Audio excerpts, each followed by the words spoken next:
kembali lagi ke sana ya. Ya, assalamualaikum warahmatullahi wabarakatuh. Selamat malam dan salam sejahtera. Jadi kalau dikatakan mau melaporkan akun-akun YouTube yang menyanyikan itu dan lain sebagainya, makanya saya katakan dari awal, kalau kamu lagumu, ciptaanmu nggak mau dinyanyikan orang, tulis di situ. Lagu ini tidak boleh diciptakan untuk konsumsi saya pribadi, nggak boleh dinyanyikan orang melalui akun YouTube segala macam. Nah, yang namanya suaranya bagus, jangan-jangan lebih bagus dari penciptanya, orang senang didengerin, ya dapat duit ya, terus masa salah? Kecuali yang saya katakan tadi, ada studio rekaman, dia kan akan mengeluarkan CD, VCD dan lain sebagainya. Nah ini kan menyanyikan ciptaan Chrisye contohnya. Nah, dia harus koordinasi dengan Chrisye. Ini lagu ini kami akan nyanyikan lagu-lagumu yang nyanyikan si ini. Ini akan kita perjualbelikan ke masyarakat hukum. Kira-kira bagaimana? Ya dia berhak untuk mendapatkan royalti itu. Itu kira-kira. Jadi ya kalau saya katakan apalagi mengarah kepada Lesti, ya mohon maaf saya bukan mendahului hukum. Itu salah objek. Salah objek. Sekarang contohnya dia nyanyi di studio Indosiar contohnya, gitu ya? Iya. Nah terus masa salah dia? Salahkan aja penyanyi idol lu semua tuh. Ya, bawa lagu orang. Ini menyanyikan lagu-lagu orang. Terus di apa studionya? Tuh, namanya menciptakan lagu itu kan untuk dikumandangkan orang. Nah lagu mana yang kau senengin untuk kau nyanyikan di panggung? Lagu ciptaan daripada, kenapa kok saya memang penggemar ini ya, penggemar Chrisye dengan Peter Pan ya, selalu saya nyanyikan tuh lagunya Peter Pan. Masa gue salah? Yang hebatnya lagi, tim pengujinya ada pula lagi di situ anggota tim apa Peter Pan seperti Noah contohnya gitu ya. Salah? Ya enggak. Maka saya katakan salah objek. Lesti menyanyikan itu suaranya bagus, berkumandang dan disenengin orang, kemudian mendapatkan keuntungan dari situ. Salah kok? Nggak salah, salah objek. Saya kan pernah ngomong tuh, lagu Mars saya ciptakan tuh. Seluruh yang orang Batak tuh menyanyikan lagu saya tuh, terus saya minta, kamu nyanyikan salah. Dia dapat keuntungan tuh. Terus saya minta royaltinya, ya enggak lagi. Seneng saya. Berarti hebat dong karya saya. Diakui oleh orang lain. Begitu dong berpikir positif. Jangan selalu pikir bisnis, tapi bisnis yang salah. Kecuali si Lesti Kejora ini dia bekerja sama dengan suatu studio rekaman atau dikatakan studio TV bahwa ini dinyanyikan beberapa buah lagu. Nah, tentu izin dulu sama si pencipta lagunya. Nah bagi hasil lah. Kan saya udah pernah bilang, ya udahlah, Lesti, lo kan banyak duit dapat dari ini, bagi dong gue. Kan lebih mantap kayak gitu kan. Iya, gue dapat duit juga banyak juga nih, gue kasih lo. Jangan menjiplak, undang-undang hak cipta dari Hongkong apa? Ada tuh. Kalau saya tuh ngomong apa adanya gitu, jadi sesuai dengan akidah hukum yang ada aja. Nah, silakan aja orang berpersepsi. Tapi saya menyampaikan kepada masyarakat supaya masyarakat paham, jangan sampai menyalahkan akidah hukum itu. Kira-kira gitu media ya. Tapi alasannya dia tidak bisa berkomunikasi langsung kepada Lesti karena 3 kali datangnya rumah Lesti katanya tidak ada respon positif gitu. Nah tapi kemarin saya sempat bertanya kenapa nggak menghubungi pihak manajemennya terlebih dahulu. Jawabannya langsung di situ dijawab nggak tahu. Kayak nggak masuk akal sih Pak. Kan begini ya, orang-orang terkenal ya, seperti Monica atau siapapun yang naik panggung pasti punya manajemen. Kan nggak semuanya bisa tercover sama Lesti. Kan ada manajemennya. Tanyakan aja ke manajemennya, jangan ke Lesti. Karena emang ngatur sirkulasi itu semua manajemennya. Nggak mungkin seperti Monica, dia kan penyanyi yang sudah top apa ya, kelas internasional. Masih mikir dia tentang itu? Enggak. Agenda untuk manggung aja dia pun sudah diatur oleh manajemen. Tanya manajemennya dong. Nah, silakan berkoordinasi. Kalau ada hal-hal yang harus nyampe kepada Lesti, baru didiskusikan gitu. Jadi jangan menyerang seseorang gara-gara dia betul-betul mempunyai suatu bobot nilai suara yang hebat. Bagus suara Lesti kok saya dengar kok. Jangan salahkan dong, itu kan sudah talentanya diberikan Tuhan. Nah kayak gue nih, jelek-jelek gini suara gue juga masih bisa diperhitungkan gitu. Bukan mau saya jual belikan, itu kan talenta, bukan gara-gara lagu yang gak nyanyikan. Bisa aja lagu yang lain saya nyanyikan, tapi karena suaranya dengungannya itu bagus, dengarkan orang enak didengar telinga, mungkin bisa menghasilkan uang. Ya paham kira-kira ya. Tapi Lesti bisa nggak sih Pak ngelaporin balik, karena kan sempat ada statement juga bahwa Lesti maling, tidak membayar royalti. Ya sah-sah saja, sah-sah saja ya, namanya kalau sudah menyangkut harkat martabat dan harga diri, silakan saja. Kan setiap warga negara mempunyai hak untuk mendapatkan keadilan hukum. Kalau menurut hemat dia bahwa saya terkebiri hukum saya, terkebiri ya, hukum saya akibat dari ulah seseorang, silakan saja. Ada saluran hukum. Sah-sah saja, silakan aja nanti melalui manajemennya atau juga mungkin melalui kuasa hukumnya. Tinggal nanti dianalisis layak atau tidak enggak diangkat ini ke permukaan menjadi suatu peristiwa pidana. Tergantung nanti hasil analisis daripada penyidik.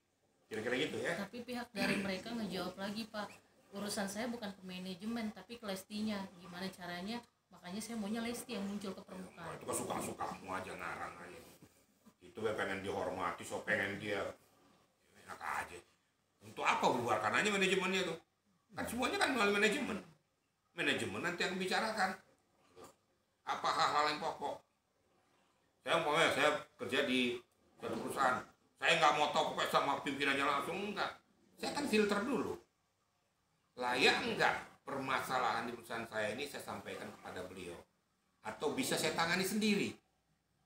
Ya kalau seandainya harus langsung aja kepada pimpinan tertinggi, ya untuk apa ada staf-stafnya? Kira-kira gitu ya. Untuk apa ada manajemen kan digaji juga. Itulah gunanya saluran itu. Jadi janganlah kita merasa bahwa saya pengen supaya kepada dia langsung. Nah ini kan terlalu cari-cari namanya. Artinya Pak, melihat kasus ini yang pihak Unidores melayangkan somasi kepada Lesti Kejora, menurut kacamata hukum dari Bapak seperti apa sih Pak?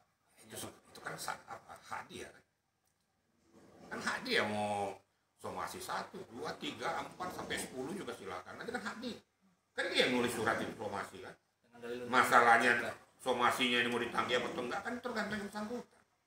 Kalau berdasarkan yang bersangkutan, ngapain gue disomasi, emang gue bikin apa, untuk apa saya balas.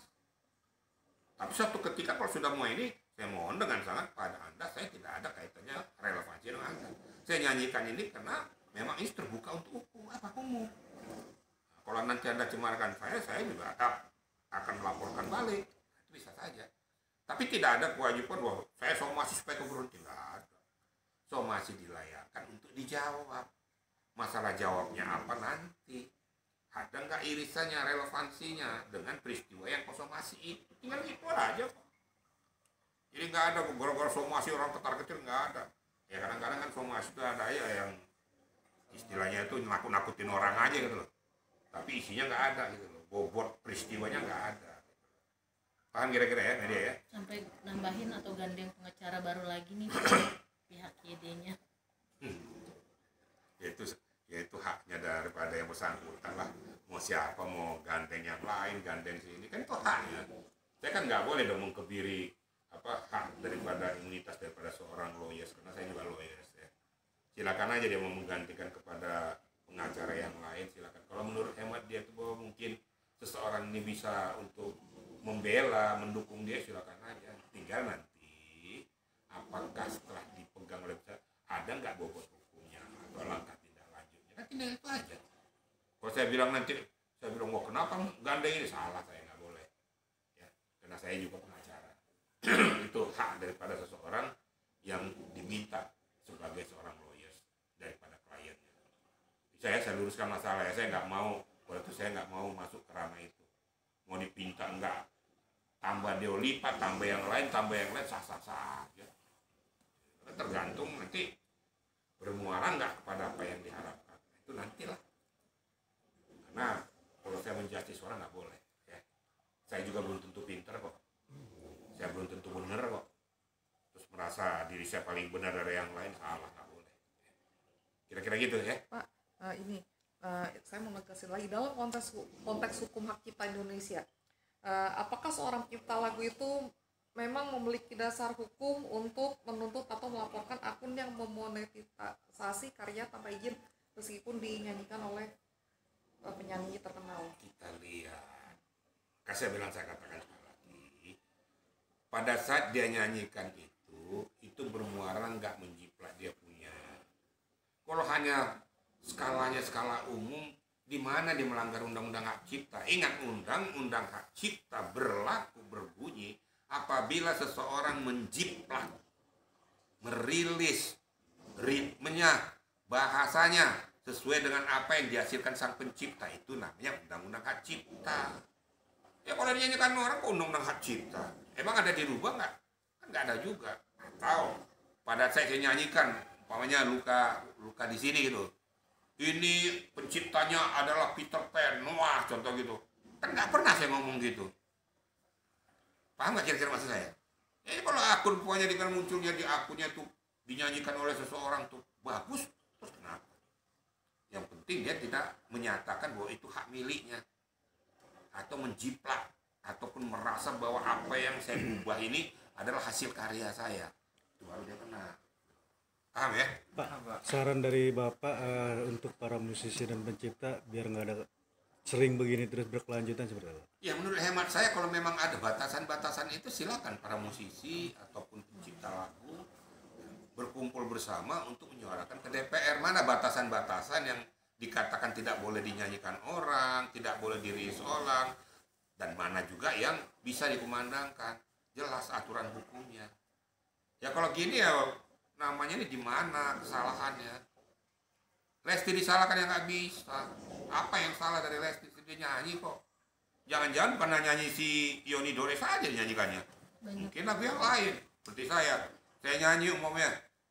Lihat aja tuh di TikTok saya tuh. Banyak sekali nyanyian saya tuh. Ada lagunya Peter Pan, ada lagu The Bee Gees, ada lagu-lagu yang lain. Bayangin Peter Pan tuh yang saya pada saat nyanyi itu 5,5 juta. Ingat loh, 5,5 juta loh yang berikan follower sama saya loh. Terus saya dikejar-kejar sama Peter Pan. Emang saya minta supaya follower tuh memberikan dukungannya kepada saya? Kan enggak juga. Saya nyanyi kan, kebetulan dia senang kok, dia masukkan follow semua kan. Salah saya. Itu gampang aja begitu aja gitu. Harus ya seseorang mencipta, ternyata ciptaan saya berkumandang hebat, mantap. Begitu harusnya, jangan gara-gara ada nilai bisnisnya langsung lo nggak bagi sama gua, kalau nggak undang-undang cipta. Nggak juga gitu. Ya, maka saya katakan dari awal dulu pertama itu salah objek, nggak layak dikenakan pada